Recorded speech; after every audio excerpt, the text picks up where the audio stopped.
Hello student. तो आज मैं धनंजय सर क्लासेस में आपका सीबीएसई सैंपल पेपर का एमसीक्यू पार्ट 4 जिसमें मैं क्वेश्चन आपको 16 से लेकर 20 तक डील करूंगा। इससे मैं पहले 3 वीडियो में 1 to 5, 6 to 10 और 11 to 15 बता चुका हूं। आते हैं क्वेश्चन नंबर 16 में। क्या है, बोल रहा है कि एक ग्रीन स्क्वायर बोर्ड है जिसका साइड 2a दिया हुआ है और उसके अंदर में एक सर्कल है जो रेड कलर का। जयदेव जो है is asked to keep a dot on the above said board. Then the probability that he keeps the dot in the given green region. That means आपका पास एक स्क्वायर टाइप का board है। ये मैंने square type का board बना दिया जो कि पूरी तरह से ग्रीन कलर का है और उसके अंदर में एक सर्कल है जो कि लाल कलर का है। इसलिए मैंने साइड साइड में जी लिख दिया और बीच में रेड लिख दिया। आपका जो स्क्वायर है उसका साइड कितना है, तो 2a है।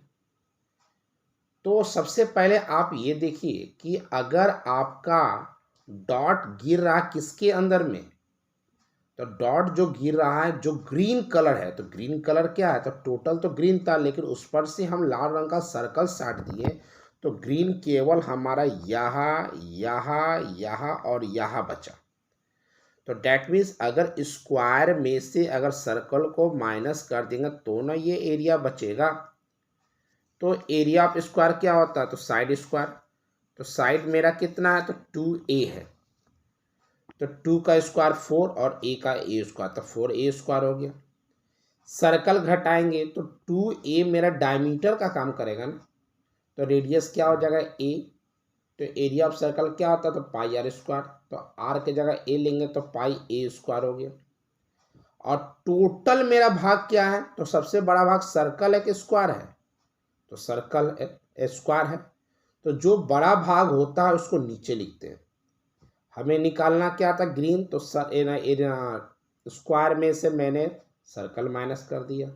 और प्रोबेबिलिटी में नीचे क्या होता है, जो टोटल होता, तो सबसे बड़ा क्या है, तो स्क्वायर है, इसलिए स्क्वायर का एरिया को फिर से नीचे कर दिया। ऊपर वाला में ए स्क्वायर कॉमन आया तो बच गया 4 माइनस पाई और नीचे में 4a स्क्वायर है तो ए स्क्वायर कट गया। तो मेरा राइट आंसर। क्वेश्चन नंबर 17 में, क्वेश्चन नंबर 17 में बोला है कि 2 card of hot and 4 cards of spade are missing from the pack of the 52 cards. What is the probability of getting the black card from the remaining pack? एक pack में total number of cards की संख्या कितना होता है, तो 52। यहाँ पर मैं एक चार्ट के माध्यम से एक्सप्लेन करते रहा हूँ। कार्ड टोटल कितना होता है, 52। 52 कार्ड्स में 26 कार्ड जो होता है वह रेड कलर का होता है और ब्लैक कलर का भी 26, मतलब 52 कार्ड में 26 रेड और 26 ब्लैक होता है। ये जो रेड कार्ड 26 होता है उसमें 13 डायमंड होता है और 13 हॉट होता है। और ये ब्लैक कार्ड जो 26 होता है उसमें 13 स्पेड होता है और 13 क्लब होता है। हमारा जो कार्ड भुलाया है वह हॉट में का 2 और स्पेड में का 4 भुला गया। तो टोटल मेरा कार्ड कितना भुलाया, 6। तो 52 माइनस 6 दैट मीन्स 46 लिख दिया। और क्वेश्चन में हमें बोला है कि what is the probability that the card जो है वो ब्लैक कलर का लेना है। तो ब्लैक कलर का टोटल नंबर ऑफ कार्ड कितना है, तो 26। भुलाया जो है वह हॉट जो कि लाल कलर है, उससे हमें कोई मतलब नहीं क्योंकि हमें ब्लैक के बारे में पूछ रहा। तो ब्लैक वाला कितना भुलाया, तो 4। तो 26 में से 4 घटा दिए तो 22 हो गया। क्योंकि जिसके बारे में पूछा जाता है उसका प्रोबेबिलिटी उसका नंबर ऊपर लिखते हैं। तो ब्लैक के बारे में पूछा तो ब्लैक 26 था, उसमें से 4 भुला गया तो मेरे पास बचा 22। और नीचे में टोटल लिखते तो टोटल 52 कार्ड्स में से 4 कार्ड यहाँ और 2 कार्ड ये, दैट मीन्स 6 कार्ड भुलाया तो नीचे 46। तो हमारा जो राइट आंसर है वह 22/46। नेक्स्ट क्वेश्चन आ जाते हैं। नेक्स्ट क्वेश्चन में दिया हुआ है कि आपका जो मॉडल क्लास है उस मॉडल क्लास का हमारा अपर लिमिट क्या होगा। तो यहाँ पर क्वेश्चन में लेस देन और मोर देन है, तो उससे पहले जब भी लेस देन और मोर देन से रिलेटेड क्वेश्चन होता है तो यहाँ पर फ्रीक्वेंसी के जगह हमारा CF दिया रहता है। तो सबसे पहले जो बिलो लिखा हुआ है, बिलो 140, बिलो 145 जो नंबर लिखा है उसके जगह हम क्या करेंगे, ध्यान से देखिए। तो सबसे पहले जो बिलो लिखा हुआ बिलो मैंने लिख दिया, बिलो 140 145 में लिख दिया। और क्या करेंगे, ध्यान से देखिए, जो क्वेश्चन था उस क्वेश्चन को मैंने यहाँ लिख दिया, बिलो 140, बिलो 145, बिलो 150 मैंने सब लिख दिया। जो नंबर दिया तो उस नंबर को मैंने यहाँ लिख दिया। अब मैं क्या किया, इन दोनों में कितना का डिफरेंस है, 7 का।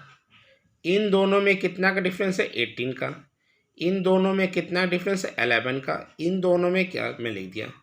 मोड में क्या होता है, सबसे ज़्यादा नंबर, तो सबसे ज़्यादा फ्रीक्वेंसी 18 है।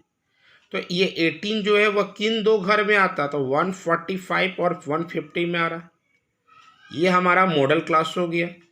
तो अगर लोअर लिमिट बोलेगा तो ये वाला लेंगे और अपर लिमिट बोलेगा तो ये लेंगे। मैंने क्या किया, सबको डिफरेंस कर लिया। तो सबसे ज़्यादा फ्रीक्वेंसी आया उसका क्लास देखा, तो ये 145 से 150 हो गया। अगर लोअर लिमिट बोलेगा तो 145 और अपर लिमिट बोलेगा तो 150। तो इस क्वेश्चन में बोला था अपर लिमिट, तो वह आंसर हो जाएगा हमारा 150।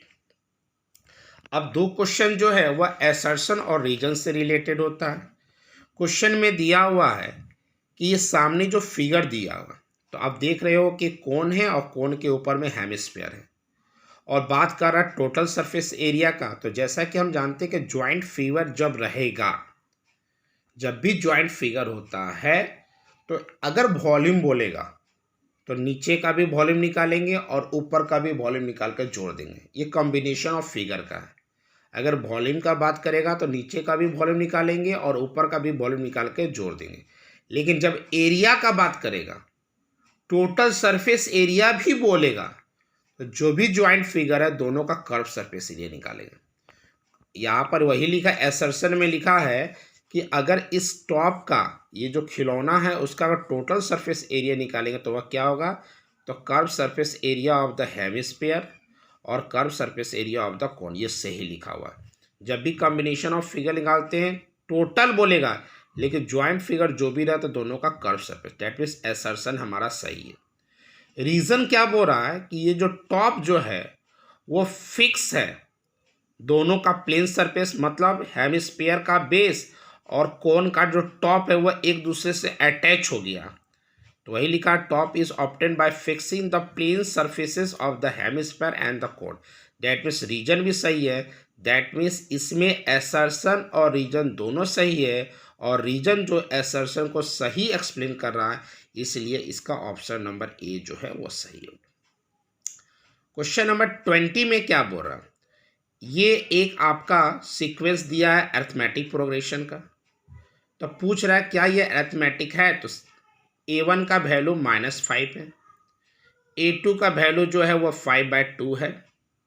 उसके बाद आप देखो तो इस कंडीशन में सबसे पहले हम क्या निकालेंगे, तो D निकालेंगे। इस कंडीशन में सबसे पहले क्या निकालेंगे, तो हम लोग D निकालेंगे। तो D जो आएगा, इसका जो D निकालिएगा वह D जो है वह सबका सेम आएगा। डेट मीन्स अगर ये 5 है और ये 2.5 होगा, ये 0 होगा, तो आप देखोगे सबका D सेम आ रहा है। दैट मीन्स ये अरिथमेटिक प्रोग्रेशन में है। तो डेट मीन्स असर्शन मेरा सही है। रीजन क्या बोल रहा है कि अरिथमेटिक प्रोग्रेशन में पॉजिटिव और नेगेटिव दोनों नहीं हो सकता। ऐसा कोई नियम नहीं होता है कि अरिथमेटिक प्रोग्रेशन में केवल पॉजिटिव संख्या होता है कि नेगेटिव संख्या। दैट मीन्स पॉजिटिव भी हो सकता है, नेगेटिव भी हो सकता है। लेकिन रीजन तो यहाँ बोल रहा है कि बोथ पॉजिटिव और नेगेटिव नहीं हो सकता है। दैट मीन्स रीजन गलत है और असर्शन सही है। तो ऑप्शन नंबर सी हमें बताता है कि असर्शन सही है और रीजन गलत है। इसमें प्रत्येक में 4 ऑप्शन रहता है। असर्शन में यहाँ पर दिया असर्शन और रीजन दोनों सही है, और रीजन जो है वह एक्सप्लेन कर रहा है असर्शन को, पहला। दूसरा है असर्शन और रीजन दोनों सही है लेकिन रीजन एक्सप्लेन नहीं कर पा रहा। तो राइट आंसर मेरा जो हो गया, असर्शन सही है, रीजन गलत है और लास्ट था एसर्शन गलत है और रीजन सही है। तो इस क्वेश्चन के हिसाब से ये अरिथमेटिक प्रोग्रेशन शो कर रहा और रीजन बोल रहा है कि अरिथमेटिक प्रोग्रेशन में पॉजिटिव नेगेटिव दोनों नहीं हो सकता, ये गलत है। इसलिए मेरा राइट आंसर हुआ एसर्शन सही है लेकिन रीजन गलत है। तो नेक्स्ट वीडियो में मैं आपको नेक्स्ट सैंपल पेपर का बताऊंगा एमसीक्यू। Thank you.